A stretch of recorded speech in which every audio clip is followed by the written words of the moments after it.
Alright YouTube, so we are back with some Final Fantasy VII Remake content. We are a couple days into PAX West and nothing's coming out in terms of like a new trailer or anything like that. We weren't exactly expecting a new trailer, but we're hoping for it, which is fine. Tokyo Game Show's in less than 2 weeks anyways. When the news is kind of light, we like to do these discussion videos, which is of course why we're here today. And what I want to talk about is something that I see pop up on my channel every now and then.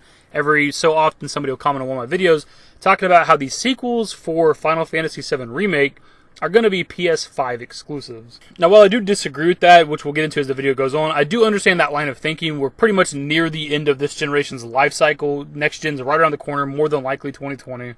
So I can see why people would think that the sequels, which are years from now, would be on next gen only. So first up, and arguably the most important reason, at least from a business perspective, is money. Like, they can simply put out every game on PS4 and then re-release them on PS5. Just make more money.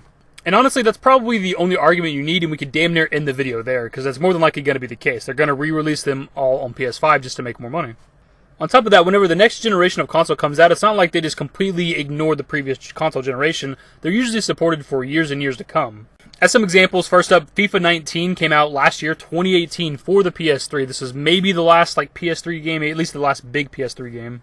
So as recent as 2018, a little over a year ago, they were still putting out games for the PS3, even though we're near the end of the PS4's life cycle. Now, FIFA is kind of an anomaly. It is one of the most popular franchises out there, one of the best-selling franchises every single year, but still, the point is, 2018, PS3 game. If we want to get a little more specific with Square Enix, the most recent game I could find of theirs was Dragon Quest Heroes 2, which came out 2016, but it didn't hit North America until 2017, but it came out on PS3 and PS4. So when it comes to Square Enix, even as recent as 2016 to 2017, they were still putting out games on the PS3, even though we were like 3 to 4 years into the PS4's life cycle. The PlayStation 3 came out in 2006, so you're talking about this console being supported for 11 to 12 years, man. Over a decade of games still coming out on the PlayStation 3.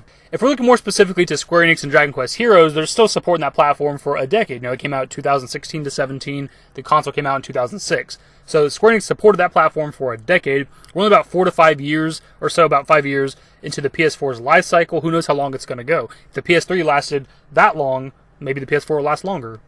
Now, when it comes to the topic of next gen and FF7 Remake specifically, we actually have a quote from the Square Enix CEO, Yasuke Matsuda, about that topic. He was asked that question by Game Informer, to which he replied, "It's the hottest topic at the moment, and we thought you might ask us that. I believe that our teams have made it so that the game will support both the next generation and the current generation of consoles."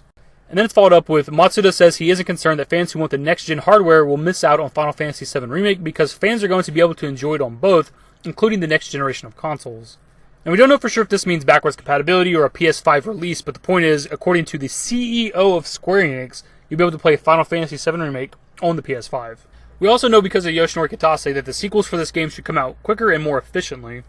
And he also kind of hints at them already working on the second game in the series, even though the first game hasn't completely finished or come out yet. And if they're already doing work on the second game, then more than likely they're doing it for the PS4, which is, what they've been developing for this entire time. Now, this has all been my interpretation, my thoughts on the subject. That, of course, could be wrong. They could absolutely release the second and third games, or however many games there's going to be, on the PS5 exclusively to try to help sell those consoles. That's an absolute possibility.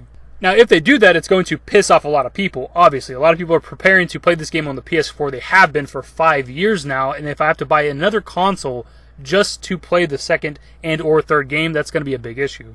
A lot of it is going to come down to development time and when these sequels are actually going to release, because the second game is probably going to come out in the next 2 to 3 years, assuming development goes right. 2 to 3 years from now, people will still be using their PlayStation 4s, the games will still be coming out on that platform, so that's okay, but then it's like, what happens past that? How long is it going to take for the third game to come out, and potentially more games if they're trying to milk it for all it's worth? Assuming the third game would take another 2 to 3 years to develop, you're looking at a 2025-2026 release date, and by that point, the PS4 is going to be 12 to 13 years old. Yes, people will still have the console, there will be an audience for it, but how big of an audience, really? That being said, the PS4 is the best-selling console of this generation. They sold over 100 million units, so there's a good chance that there could still be an audience by 2025, 2026.